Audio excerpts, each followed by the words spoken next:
Philadelphia, have you had the single-shot Johnson & Johnson COVID-19 vaccine within the last month? If you experience a severe headache that does not go away, significant abdominal or leg pain that does not subside, or increasing shortness of breath, health officials want you to call your doctor immediately. Those could be signs of an extremely rare, severe type of clot that may be linked to the Johnson & Johnson vaccine, so rare that only 6 cases have been reported in the United States out of the approximately 7 million Johnson & Johnson doses administered to date.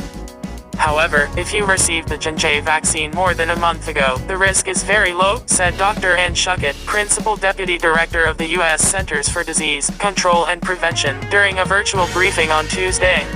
The CDC announced 6 women, between the ages of 18 and 48 had developed a cerebral venous sinus thrombosis CV street, a clot in the area of the brain that collects and drains oxygen-depleted blood. When this happens, blood cells may break and leak blood into the brain tissues, forming a hemorrhage, according to Johns Hopkins Medicine. The women all developed symptoms of this rare and severe type of blood clot between 6 and 13 days after their J&J vaccination, the CDC said.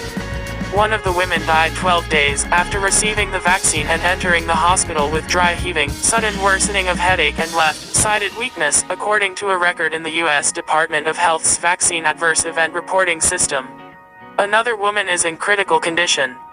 Related, what the suspension of Johnson & Johnson COVID-19 vaccine means for you.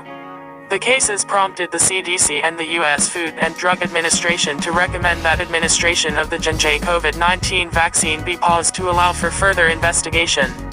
What does a pause mean? It really allows both the U.S. Food and Drug Administration and CDC to further investigate these cases to try and understand some of the mechanisms of what it is, some more details about the history of the individuals that were involved, said Dr. Anthony Fauci, director of the National Institute of Allergy and Infectious Diseases, during a White House briefing on Tuesday.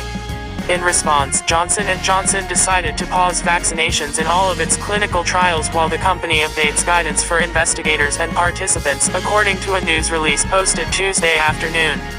Related, CDC call for pause on Johnson & Johnson COVID-19 vaccine after blood clot reports.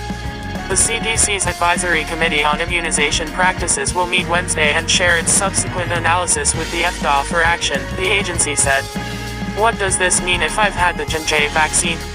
Don't freak out, I'll be going on with my life, but I would be very attuned to my body, Dr. Carlos Del Rio, Executive Associate Dean at Emory University School of Medicine, told CNN's Poppy Harlow Tuesday. If I develop shortness of breath, if I develop leg pain, if I develop a headache and I'm within 2 to 3 weeks of having had Johnson & Johnson's vaccine, I would immediately notify my healthcare provider, Del Rio continued. The key here is unrelenting pain, said Dr. Mark Crowther, a member of the American Society of Hematology who is an expert in CV street. Many people get headaches, many people have abdominal pain, but CV street is sustained. It is very severe and it gets worse. It's not pain that gets better by itself, said Crowther, who chairs the Department of Medicine at McMaster University in Ontario, Canada. While CV street is not a stroke, people can experience stroke-like difficulty speaking or moving an arm or leg, he added. If patients get any of that kind of stuff, they should seek medical attention immediately. It's not the kind of thing that you wait until your physician's office opens on Monday before you deal with it, Crowther said. The CDC is working on aggressive outreach to clinicians.